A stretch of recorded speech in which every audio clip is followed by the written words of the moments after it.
আমার মেয়ে না হয় চাকরি করুক। সবই ঠিকঠাক, আপনার মেয়ে তো বেশ ভালোই, কিন্তু গায়ের রংটা না বেশ চাপা। ঠিক আছে, আমার ছেলের অনেক দিনের একটা 4 চাকার শখ। মানে আপনারা যদি বিয়ের সময় বুঝতেই পারছেন, আপনার মেয়ে তো একটু কালো, আমার ছেলে কিন্তু বেশ ফর্সা।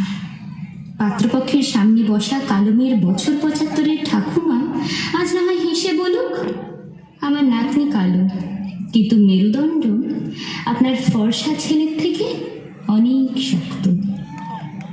কি দেখে অমন ছেলের সাথে অমন মেয়ে বিয়ে দিলে গো দিদি? শ্যামলা গায়ের রং, ছেলে আমাদের কত ভালো চাকরি করে, অত ফর্সা ছেলে আমাদের, আমরা নিজেরাও তো কত ফর্সা বলো। কি আক্ষেপ গো তোমাদের, সত্যি গো।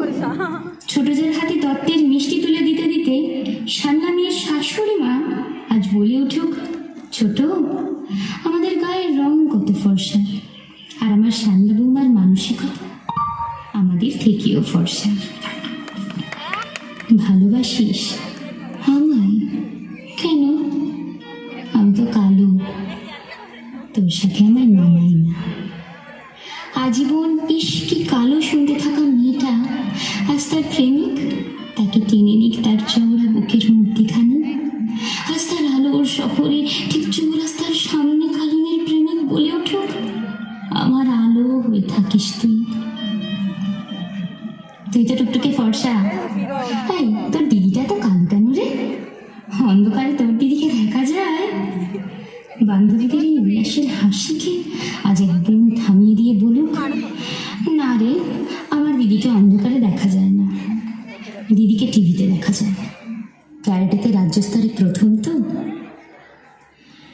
এই তোর গায়ের রংটা চাপা তো, সবুজ শাড়ি নিস না, মানাবে না। শোন আমার কথা, আজ এক আত্মীয়ের কথা শুনে হাতের শাড়িটা হাসি মুখে নামিয়ে রাখা মেয়ের বাপ সেই শাড়িটাই আজ এনে রাখুক যত্নে। এটাই বাবার তরফ থেকে কালী পুজোর উপহার কালো মেয়েটাকে।